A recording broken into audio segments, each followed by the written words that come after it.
As soon as I tried to record, like as soon as I tried to record, the dog started barking.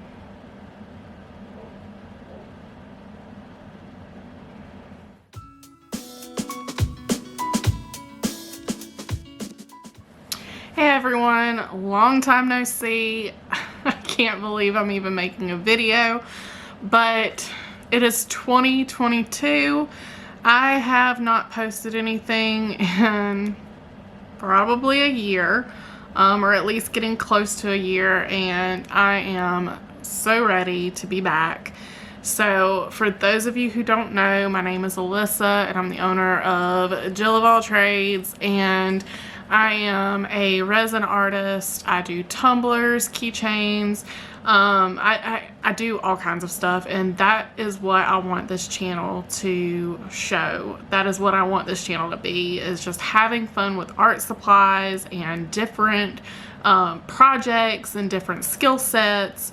And I got way off track, like way off track, and I kind of got overwhelmed. My business grew very quickly, and I pretty much just quit filming because I was busy, and I kept using the excuse because I was busy that I wasn't going to get out the camera, and I wasn't going to take the time to try to clean up my space, and I wasn't going to, you know, try to doll myself up. And you know, I finally just realized after watching a lot of other creators that are in the crafting world and just YouTubers in general that do any kind of videos, that you don't always have to have everything perfect. I want to be very upfront with everyone that it's not glamorous, especially if you work for yourself, you own your own business.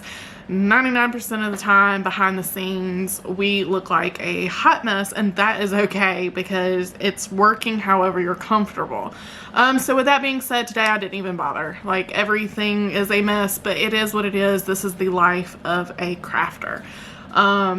But I do want to get into making a whole lot of new content and just stop making excuses. That is my biggest thing that I have got to stop doing, is making excuses, because I truly enjoy making content and putting videos out and just sharing with the community, and I love all the feedback that I get, and it is well past due for me to get back into this. So with this being said, today I wanted to start on a series that I'm going to be doing, that I'm going to be posting through February, and it's going to be Valentine's related projects, just a little bit of everything, nothing in particular.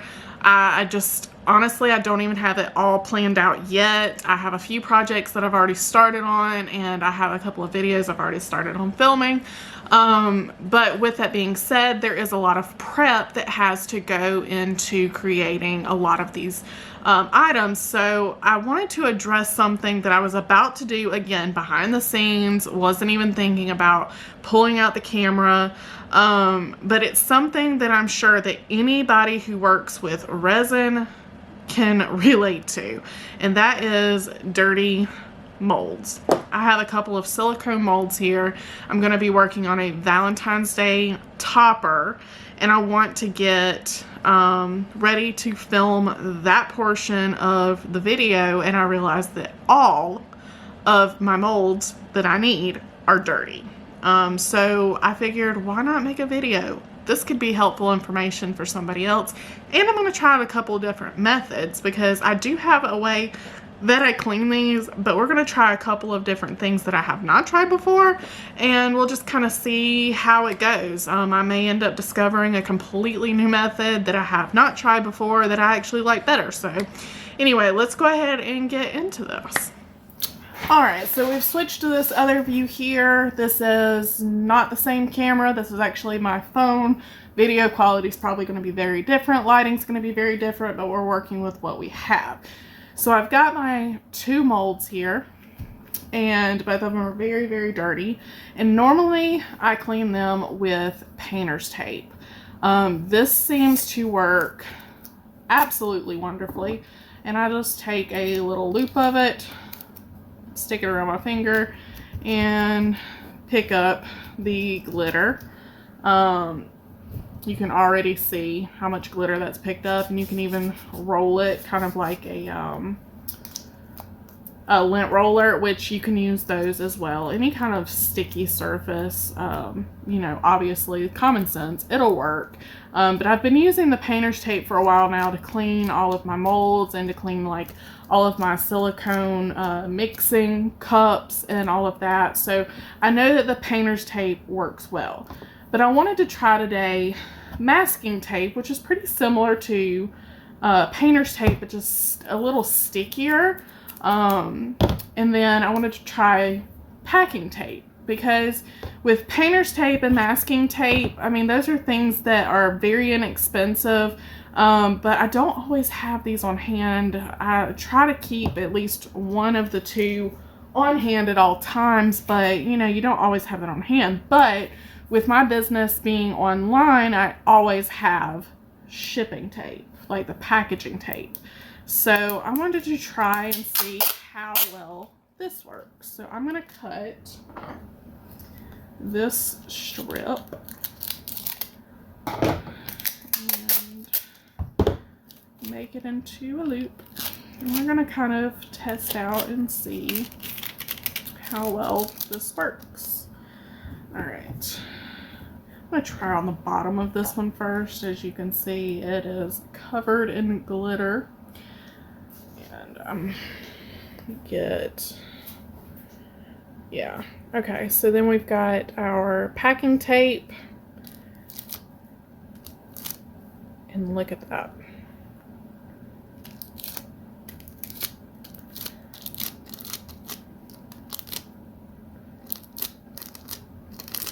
That is working very well. Oh my goodness. Okay, and that's just this one half, so I can kind of turn that to where the glitter's on the back side now. And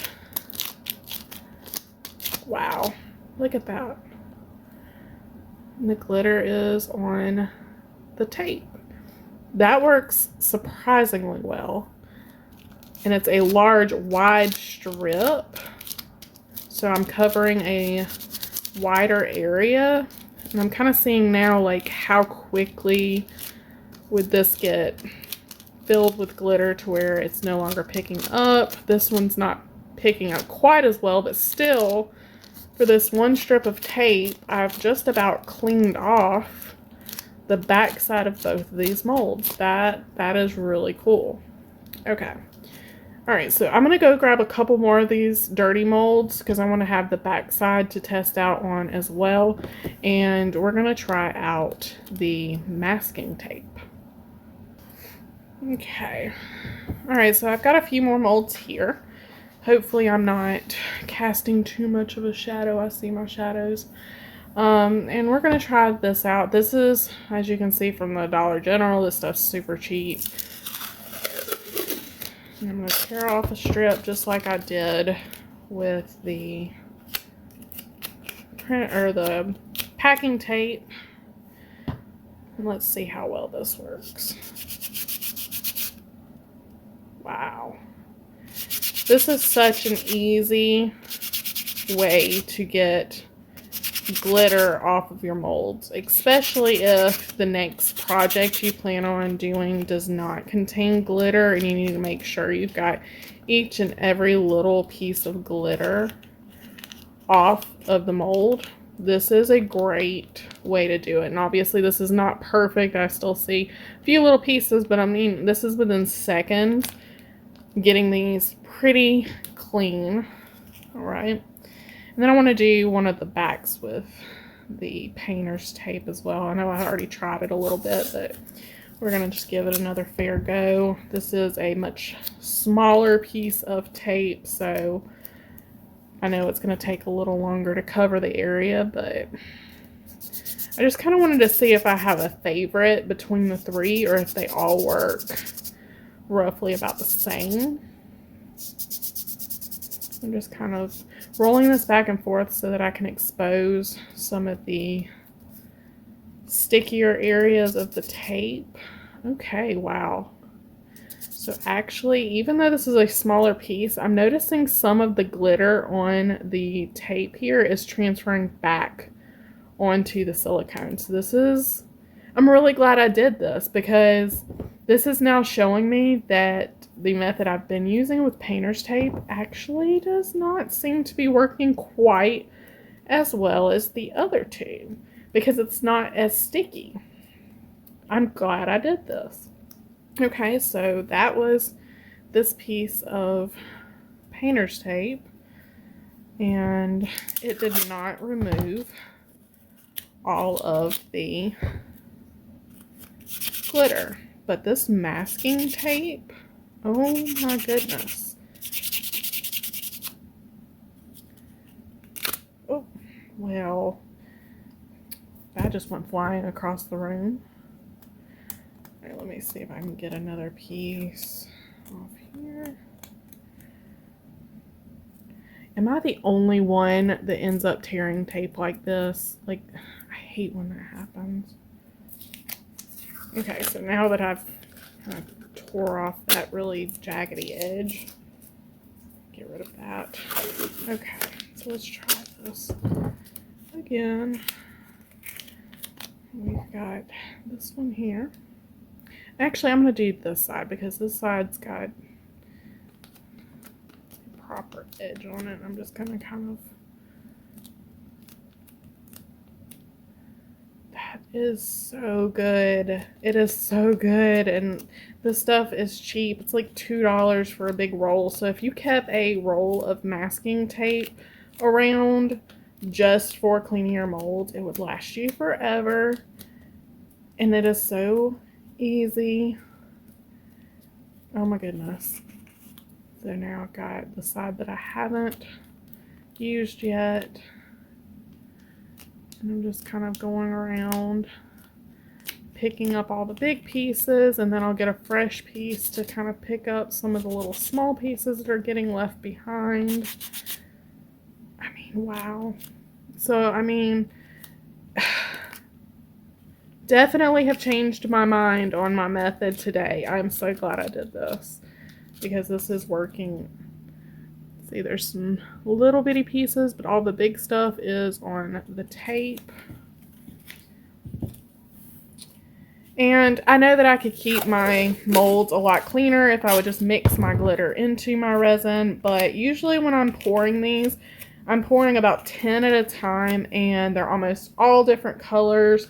And I really don't want to waste the little mixing containers by pouring off 10 different little portions of resin and then mixing 10 different colors of glitter into each, it's just wasteful. So a lot of times if I'm pouring these and I have different colors of glitter that I'm going to be pouring, which is 99% of the time, I just pour the glitter directly into the mold, pour the resin on top, add a little sprinkle of glitter on top of the resin, and then use a popsicle stick to mix it all around inside the mold. And that prevents me from having a whole bunch of different mixing cups. Because, you know, that stuff, for one, is not free.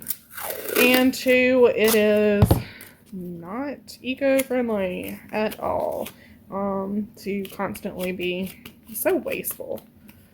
But yeah, that is super wasteful for every little color I have to mix up another cup of epoxy or resin and glitter. Trying to stay in frame, but I can't really see my screen very well, so I hope that I'm staying in frame. Alright, so this obviously is not 100%, but it is definitely much, much better than when I started. This has been so easy to clean them from looking like this to looking like this. Took about 30 to 45 seconds, and I would be, like, honestly, I would be ready to pour into this again. So I hope that this helps somebody